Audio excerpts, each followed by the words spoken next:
The event box passes up to the analysis box, and that's the kind of thought process. That's the pattern matching, or the signature matching, or the statistical anomaly, or all of the cool buzzwords that sell boxes. We have a countermeasures box. This is really interesting in the IDS terms, because we presume, and rightly so, that an IDS is a passive part of a network. But they do have false positive that ever happens. That's the countermeasures box that's doing that. We can have a lot of fun with that, by the way. The other box that they do have here is an S. It's actually D, a D box, a storage box. Well, data's useless if you can't access it, and that's the whole point of a D box. So we have an E box, an A box, a C box, and a D box.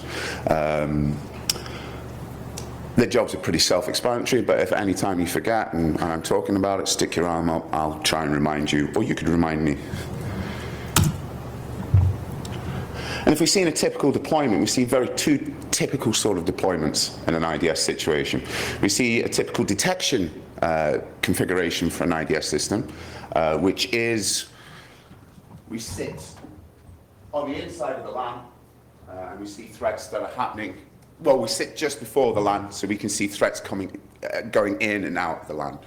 Really, really good at seeing what attacks are happening to our host, to our network. Really naff at seeing stuff that's happening on the outside, because it's just not configured that way. And we have an attack detection configuration, which is our IDS system normally sits on the DMZ just before the firewall, so that we can see the threats that are coming to our network from external sources. You've guessed it. An attack one is really crap at telling us what's happening internally. Really good at telling us what's happening outside, but really naff at telling us what's happening inside, and vice versa. But bearing in mind, we do see vendors that have this one solution that fits all. So obviously they know something that we all don't know about how you can detect and defend both sides of the coin. So, host versus network, it's always good. I'm going to be talking about networks today, so you count yourself lucky, because the host stuff is just really boring. But sorry if there's any host-based guys in. It's not personal. But a host intrusion detection system has a plethora of information that it can rely on. I mean, it's got all the information that the box has. So it's got syslogs, it's got network connections, blah, blah, blah, blah. Anything that you can get the OS to tell you, it's got. Well, obviously it makes it susceptible to, rootkits and so on and so forth. But at the end of the day, it can tell you the information that it has on the box. I'm presuming you've just worked it out. A network intrusion box, well, the only information a NIDS could go for is raw data on the wire, which is awesome. It gives it a really good perspective about what's happening on the network, but it's not really capable of telling anyone what's happening on a host. But they are the breath, the life and breath of most corporate networks. They fulfill compliancy. So awesome. Has anyone got any questions about what I've covered so far? I've either done a really good job or I've bored you already. I'm thinking it's a little bit from column B. But the issues that IDSs face is ambiguous RFCs, for starters, which is a situation that shouldn't happen. RFC should be pretty clear, black and white, everyone should know where we're at, should be awesome. Really doesn't happen. We see this in networking stacks. Prime example, I'll talk about in a little while. Inconsistencies in implementations. Now what I mean by this is, let's take an implementation like a web server or a HTTP server. How Apache and how IIS do things is slightly different. And there is an inconsistency between those two lines. However, our IDS has to play referee in the middle and has to understand the inconsistencies. And if it doesn't fully understand the inconsistencies, then bad voodoo can happen. Lack of system resources is another great thing. If we look at IDS boxes that are being sold now, I have noticed, and I'm sure I'm not the only person in the room that's noticed, when you have an IDS vendor, they will talk about throughput. They do not talk about detection rates. I cannot think of the last vendor that I've seen that talk about detection rates in a truly meaningful way. They talk about, you know, we're full duplex, we can hold 10 gigabit, we can do this, we can do that. Great, but what do you detect? You know, if I want something to be really fast, I'll get a gold wire. You know, if I want something to detect, that's your job. And you will see that there's some sort of pact, I don't know, speaking off the cuff, it almost seems that there's some sort of pact where the IDS vendors got together and said, yeah, let's not fight on detection, let's fight on throughput. And it does seem like most of the commercial guys will constantly talk about throughput. Well, who really cares about the throughput? I mean, if you're going to buy a box that's supposed to protect your network, is that not what you're interested in? Do you know what I mean? It's about I/O. The lack of system resources. For them, it's hard to analyze what you don't understand. So if you don't have the resources to capture that data for you to analyze it, wow, you're already at a fighting battle. You're already losing your battle before you even start. And like I say, if you've got a lack of data to analyze, that's it. It's pretty much game over, certainly in a network term. If you have to, the problem is that protocols, an example of this, protocols are really good, right? There's certain protocols that you are able to, within a packet, tell what it does. UDP port 53, really easy one. We know exactly what's going on in that packet. We don't really need to do much to, you know, a little bit of deep packet inspection and go, oh look, it's a domain name request, awesome. However, some are not. TCP port 135, MSRPC. You're going to need a little bit more than one packet to be able to analyze if there's a threat there. You know, I think if you run our favorite exploit, MS0867, you run it through Metasploit, it is 17 frames in length before you actually do anything. So our IDS system, to be able to determine that that's not a threat, or it is a threat, will at least going to need between 10 and 20 packets. So, wow, we can really have some fun there. And that's hopefully what I'm going to talk to you about. Anyone have any questions so far? Awesome. So what's the point? Well, surprisingly, I've touched on this before. What's the point? Well, testing IDS systems is a bloody important point, to be honest with you. It's very, very hard. If you think about this in this context, right, you who have deployed IDS systems without a decent auditing process are taking the vendor's word. Now, how comfortable does that make you feel?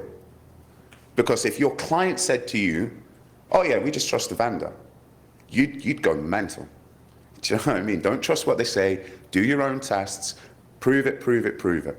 Right? But yet we deploy these systems all the time and they don't get tested anywhere near the amount they should do. And we see vendors oversell constantly. I was at InfoSec last year for my sins, but just as a civilian, not working, but the amount of anti-LOLSec and anti-apt things that I saw there was just astonishing, really astonishing. I think it was you actually, Chris, that mentioned that I think it was Vegas where they saw the anti-Moxie box to stop all Moxie attacks. Well, you're doing really good, vendors, thank you. You make our jobs awesome. So surprisingly, surprise, surprise, vendors might slightly oversell the capabilities of these systems. And as I said earlier on, they do not talk about detection rates. How many of you are with an IDS vendor? It's okay, we won't hold it against you. Awesome. How many of you have had to deal with an IDS vendor in the past 12 months? How much fun was it? Did you get any straight answers? Yeah. So that's not to say they're bad guys, okay? You should buy them a beer, because shit's about to get bad. But detection rates, they never talk about it. But this is something that you need to look at. You know, we have done some tests with some of our software. NSS uses some of our software for some of their tests. Generally, we look at standard IDS deployments, maybe 5 or 10 of the top ones. We've run 300 known backdoor codes through there and have a detection rate of 30. Okay? Oh no, it gets worse. So if we're liberal, it's got a detection rate of 30. This is the top box. 15 of those are misdiagnosis. Okay? That's, yeah, we thought it was hinky and we think it's this. Yeah, we pay you to be pretty much know what you're doing. So if we are really nasty to them, they have a detection rate of about 5%. They have a detection rate, if we're being really nice, about 10%. Now this is where it really, really, really gets annoying.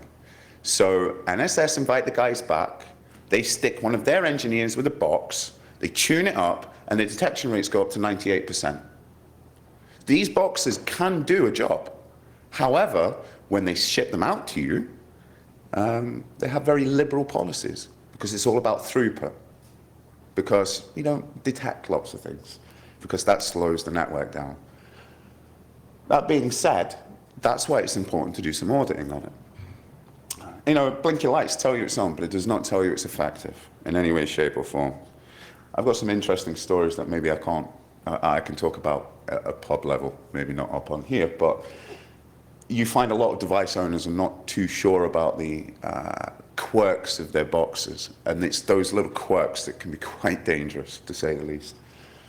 There is a box that I've heard of that will not inspect new network devices unless it's been scanned by the device. So if we put this into context, that's the burglar knocking on your front door and saying, I'm going to break in through that window. Could you please keep an eye on it? Awesome. Well done, guys. And I know an owner that didn't know they had to scan a box before it would start protecting that. That's really worrying. I can't tell you who the box owner was, but if I told you who it was, you'd be quite worried as well. Not cool. Really not cool. And we see this quite a lot. And the reason is that when we see, even the simple evasions still work now. And I do want to touch on this before I talk about reassembly. This is a rule in snort. Has anyone ever seen this rule in snort before? Do you know this is the 3rd revision? Okay. Why would you have a rule that looks like that? Go on, stick your hand up, someone. Chris. You've got it. This is the 3rd revision. So what this does is this looks for traffic that has all these A's in it. And it goes, shellcode. Okay, awesome. So 3 revisions, what did they do? Start with 4, thought, got too many false positives, let's rewrite that rule again. Let's go for 8. Oh no, still too many false positives. Let's go for a couple more. There is now another rule in snort, this is awesome. That's all C's. That's on its 2nd revision and it's about 4 short. Now, you would think if this is the game that we're playing, B would be the next logical step. But no, you guys only write buffer overflows with A's or C's if you're feeling adventurous. That's it. Right? Woo! Well done, lads. You really rock the boat. So I did some tests recently with our favorite exploit, soon to be replaced, but MS0867 against snort. Did some tricks with it, and it misdiagnosed MS0867 as its granddad MS0604. And I managed to get it to evade without a problem. But for some reason, this rule triggered off, because obviously the POC must have had some A's in it. Well, it did have some A's in it. But what we did for shits and giggles is, if you really don't like your system administrator, and they're running a snort box, my suggestion is you stick that on a fake parameter at the end of every URL request. It's not going to be long before that gets turned off. We could call that a DOS, I think. And you know that D box, that's going to start to be filled up with all of those alerts as well. But yeah, you could stick that. The interesting thing is, if you really want to be a pain in the ass, stick that in your signature. Every email, oh, you didn't get my email, sorry. My bad. But this is what we're dealing with. No word of a lie. This is the complex nature of the rule writers that we deal with. The rules in IDS systems, I'm not even on reassembly yet. This is strict pattern matching signatures. Both. Really, that's the best that we can do for detecting shellcodes. I mean, we may as well pack up and go home. And bearing in mind as well, most commercial vendors will import snort rules. Because why would you write your own rules if someone else is going to give them to you for free? So yeah, do expect a variation of that in your commercial box. I imagine you've turned it off, because we can all see how that's going to false positive. But But there is other things that make IDS's jobs hard. And some simple evasion techniques that very, very loosely connect to kind of reassembly sort of attacks are stuff like HTTP compression. So HTTP compression, awesome. We can use things like chunked. Does everyone know what I mean by HTTP chunked? It's a transfer encoding in HTTP. It's a very good way of delivering stream media over HTTP, put it that way. But you can do some freaky stuff with it. So what we could do is we can gzip our payload, our HTTP payload, and then send it in chunks to the IDS system. But the problem is with this is there's no, normally when we send data in this way, we normally tell the end point, this is where it stops, this is where it ends, bump. It doesn't really work that way. It has to, you can kind of uncompress on the fly, you can de-chunk on the fly. So, but an IDS system, a passive observer with network traffic, now has a look at a HTTP connection that has compression that's happening in bits, in little chunks. And that wonderful box that stops, you know, lowsec and apt and all of those wonderful things, this box is supposed to save you from that. Now, take the IDS out of it, that's still an interesting problem for you to have to solve as a network person. How do you, wow, if I want to see what's happening in those packets, I have 3 different things that I have to think about right now. I have to understand about the protocol, I have to understand about compression, and I have to understand about chunked. So needless to say, surprise, surprise, HTTP compressions work very, very well against IDS. You know, there is IDS stuff that does defeat it, but what you're going to see in a medium place is you are going to see variations of these attacks be successful because your IDS is only as good as the data it's analyzing. And the people analyzing the data and writing the rules as well. If they don't see an attack, they'll not be able to fix it. But the horrible truth is, bearing in mind, we talk about speed, throughput. Most IDS vendors, from our experience, will normally only inspect the first 300 bytes of a payload. Nice. Because obviously, everything you know that I'm going to do, you're going to know in the first 300 bytes. We could use some crazy HTTP self-referencing tricks to stick in 300 byte directory name that just gets referenced out before it even gets to the endpoint. But there we go. Here's some junk data for the IDS to deal with. So there's lots of tricks and pieces you can do here. Really nice. And inherently, IDSs are really fail open because generally they are a passive aspect of a network. IPSs are a different story. And they sometimes are fail closed, but who wants to be the vendor talking about throughput that brought down the RBS because of some network error? People don't want to do, companies just don't want to get into that game. So they still tend to fail open. That's exactly the opposite of what we were looking for. Really? But IDSs inherently, there is a couple of reasons for this. Because they are not an active member on the network, they're not a gateway, they are literally a monitor mode. When they fall over, no one knows. You know, it's almost Zen. You know, if the RF mon falls over, who's there to hear it? It's pretty much the case with these guys. And like I say, no one wants to be the vendor that takes a network down as well. But attacking IDSs, the process of taking unordered sequence of packets and reconstructing them is reassembly. Ta-da! We can all go now, job done. Only kidding. This is only one technique that can be used. There's lots of different techniques. And when we talk about reassembly, we're really talking about let's make our stream of data reasonably complex and make the IDS work for its living. Surprise, surprise, when they work for the living, things get a little bit hinky. They are devices that do very, very well. But it's in this aspect of testing them that we're able to assess and redeploy and tighten up. That's the most important thing. So Snort's a great example. It does some form of reassembly. I think that's me being quite polite. We've had a great lot of fun with it. I know that the new version seems to be quite cool, to be honest with you.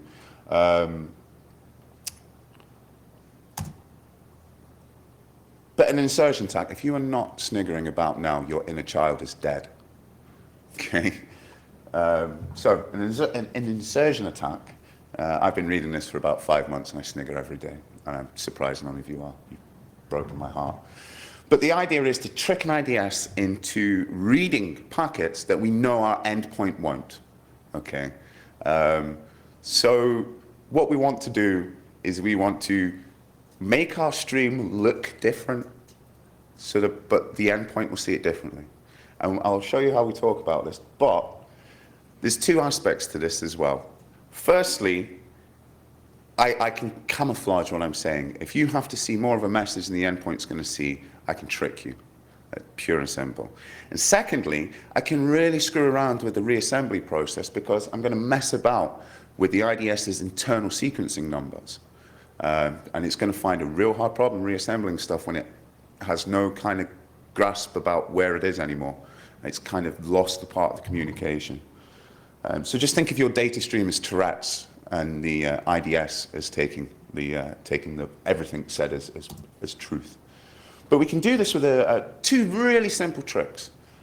So we could use either invalid checksums in the IP headers, because surprise, surprise, at the cost of overheads, surprisingly, IDS boxes tend not to check checksums. Well, because there's another set of processing, and it's all about throughput. There are some that do it, but boom, massively no. So what we could do, we could take this very, very simple attack here. You know, look out for this very, very simple pattern. It's easy for us to spot. And then what we can do here, I think you've probably guessed what I'm up to. The text in the red would be in packets that have either an invalid checksum, or how about this one, or a TTL one hop short of destination. So what happens is the box gets it and goes, oh, there's nothing here. Awesome. Lets it through.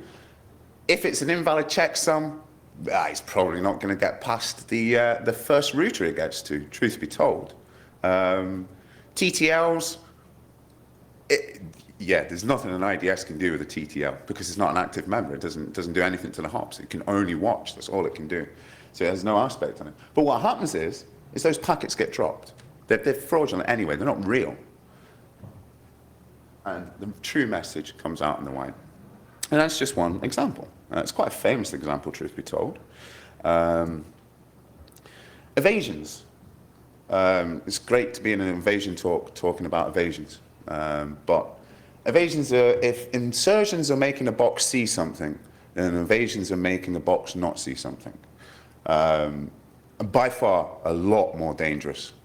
If you are susceptible to an invasion attack, then you are flying blind. You see that E box that I was talking about earlier on? That's not passing any data up anymore. That's it, done. They may as well pack up and go home. You can miss whole streams. And we effectively are attacking the accuracy of our IDS box. And as I say, whole streams can go by unchecked. Really, really not cool. There's very few of them out there. There is one that I wanted to mention, highly unlikely for you to see it, great practice of academia thinking. If you find yourself in a situation where your IDS has a hinky MTU value, happens to be slightly smaller than your endpoint, you are guaranteed a win here. Okay? It's highly unlikely, but we still see mixed networks, so it is possible. So if your IDS has a smaller MTU value than your endpoint, we're just going to stick a do not fragment flag on all our packets, because you're not going to get that through your MTU. Thank you very much. Let's go home. It's done. You can't pass it into processing. You can't buffer it in. Highly unlikely that you're going to see an IDS with an MTU value of less than 1500. I would be bloody shocked. But it does happen. It has been seen. It has been documented. These things, if you see this on one of your devices that has a hinky MTU value, you really want to call the vendor up, because this is old school. I mean, you shouldn't be falling for that. But you can see how this works. But the most important one is transmission control box in my presumption. Now, does everyone know what I sort of mean by a transmission control block? This is kind of like a data structure that's used in TCP/IP to order the sequence of data. Now, data generally is sent in a sequenced manner anyway, even though it's not supposed to be. The protocol is designed to be able to handle it. And a lot of IDSs used to anyway, not do any form of sequencing, because you don't normally see unordered sequencing, certainly locally anyway. But a transmission control block is a structure that's used to organize what's going on, keep a tail of what's going on. And it's an important factor. The TCB issue, well, how does an IDS reassemble data? The same way as the endpoint will. You know, it needs to take a TCB, it needs to look at the sequencing number, and it needs to reassemble that data structure. So TCB is really, really important, and it gives them a couple of issues here. When do you start a TCB for a connection? Because whatever decision you make as an attacker, I'm going to make you pay for it. One's going to be less, one's going to be more. And that's the gray area in the middle is where we win or lose. So this is the issue. When do we start it? There's two ways that we can start it. We can wait for every three-way handshake and go, haha, there's a connection, because that's normally how an endpoint sets up. That's normally how connections set up their sequencing, during three-way handshake bump. This is awesome for me, because miss that three-way handshake, and our whole communication won't be able to be sequenced because you don't have a TCP bot for it anymore. Bump. It's just data on the wire. It's just noise. The IDS does not have the correct information to reassemble that data. And we call that desynchronized. It's desynchronized from the stream. Really bad voodoo. This happens, definitely pack up stuff. It's time to go home. If this happens to your IDS, not cool. We can take it from the traffic. Well, that's awesome, because that gives us the ability to resynchronize if we get desynchronized quite easily. However, both give us two options, because we do it on three-way handshake. If I can make the three-way handshake in some way, either DOS your card or do something to make sure that your network is not, your IDS block is not paying attention and misses that three-way handshake, you've been evaded. If not, and you're going to do it on the traffic, well, I'll tell you what I'm going to do. I'm going to set up lots of spurious connection data so that you start setting up lots of TCB blocks, and let's see how much system resources you've got. Let's see how long you hold on to that TCB before you drop it. Because from there on inwards, I can start to gauge what your mindset is, or what your configuration is. But if you take it from data only, then you lead yourself up to having lots and lots and lots of TCBs open and having no idea what's going on. Not cool. And really, I'm trying to keep it quick because I know I'm supposed to be finishing soon, but reassembly attacks, when we look at them, are generally making your stream look like two different things, giving it ambiguity, which we all know in a networking level is really not cool. In computing terms, abstraction is not awesome. We shouldn't, whenever we make a computer make a decision that is not based on ones and zeros, it gets kind of bad from there on inwards. They are a fine line between interpretation.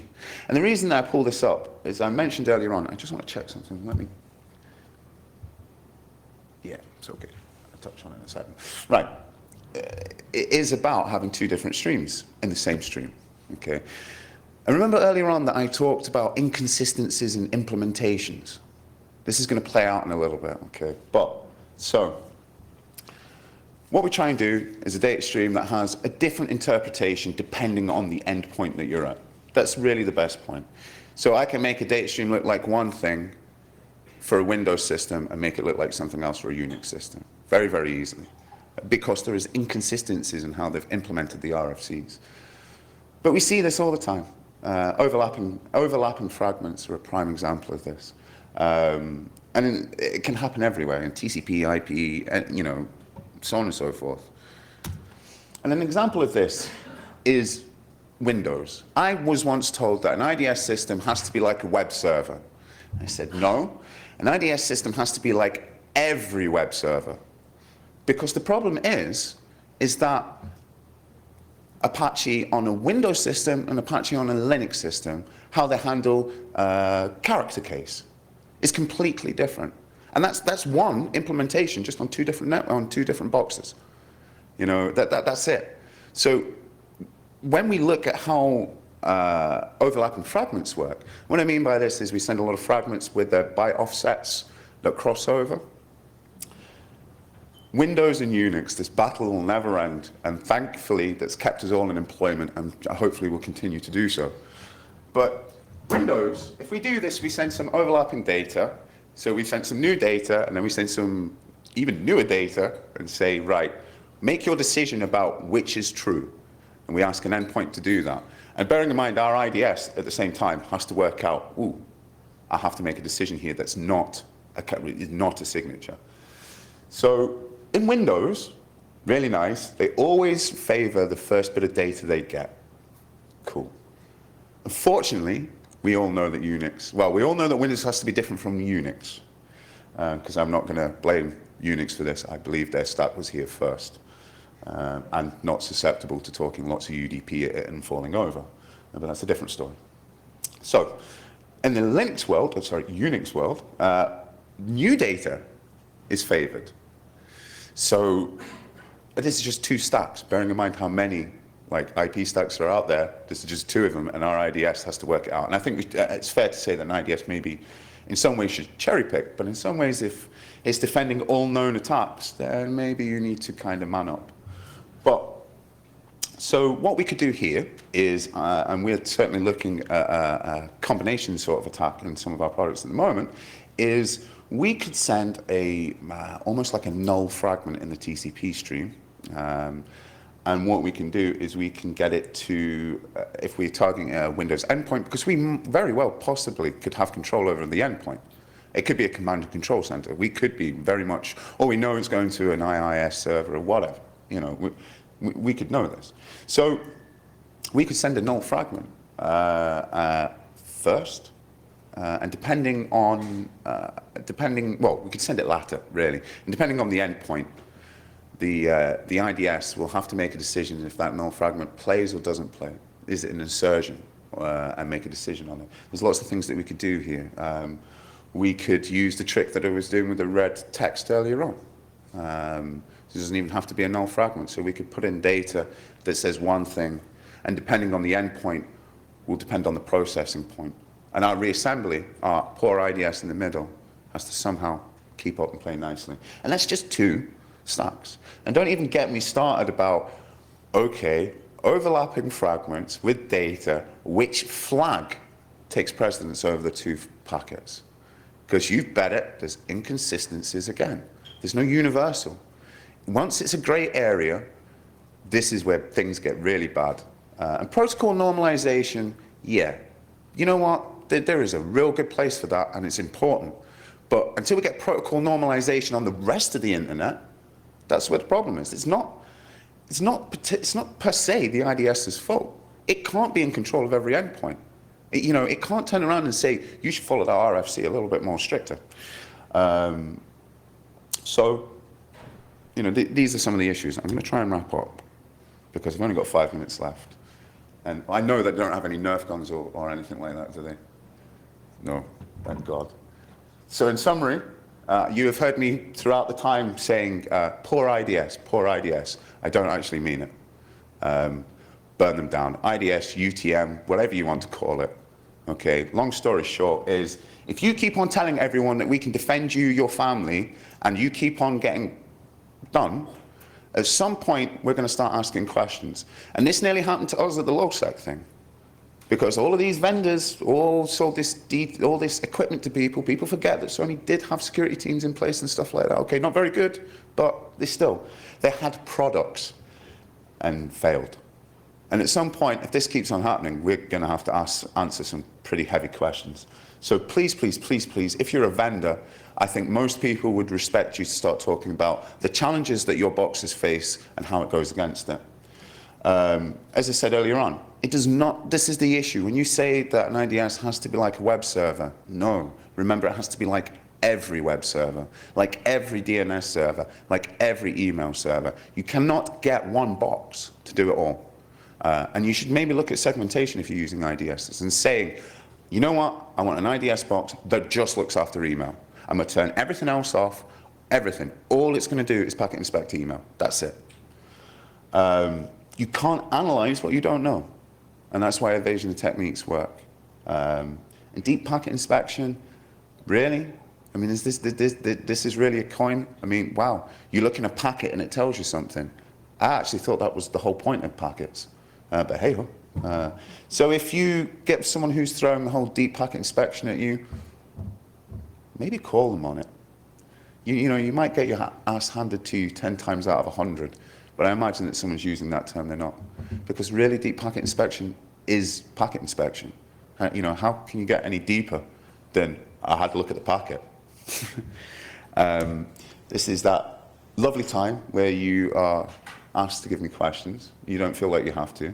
I have lots of interesting material that I find interesting, will probably deal with your sedative requirements if you're having jet lag or problems sleeping or anything like that. I have a couple of awesome books that the PDFs are available. But please, if you do have any questions, you can get me at phoenix@phoenix.co.uk.